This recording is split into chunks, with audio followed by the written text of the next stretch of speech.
my opinion, democracy does solve global challenges because then the citizens get to choose who the government is. When citizens are allowed this right, then there's less chances that you'll get a government that does not respect your human rights or your freedoms. Also, in dictatorships, nobody has a choice. People get punished for picking the government that they do actually want to have elected, and usually those punishments are quite severe. I believe that if we did have more democracy in countries, then people would be more freely able to express their political opinions.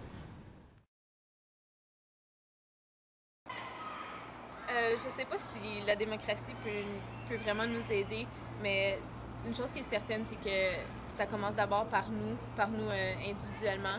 C'est nous qui peut changer le cours des choses.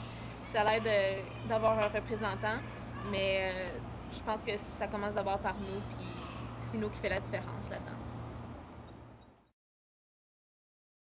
There's no one solution to solve all the world problems because there are so many problems and they're so diverse. Democracy isn't perfect, but neither are people. However, democracy is the best tool that we have at the moment to help solve world problems.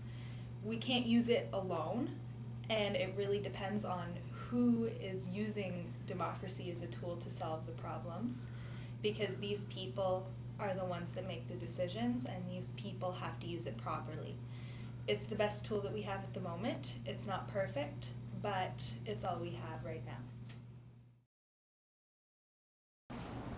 I think democracy is what you make of it. Some countries are corrupt and they can't make democracy work. Other countries, everyone goes out to vote and they make it work perfectly.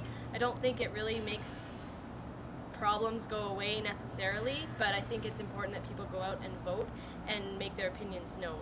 But I don't think it's necessarily going to help our problems go away. Well, I guess the simple answer would be yes, but this really isn't a simple question. We've seen democracies solve nations' and countries' problems and challenges effectively and ineffectively, but to extrapolate it to the world, we don't have a truly democratic world organization to take on those challenges. The closest thing we have is the United Nations, but as long as there's a veto, it's never going to be democratic. I guess the real question would be, on pure speculation, would it solve the world's challenges effectively? I'm not sure. I just have a feeling we'd end up on the same sides, East versus West, First World versus Third World. It would come down to us versus them.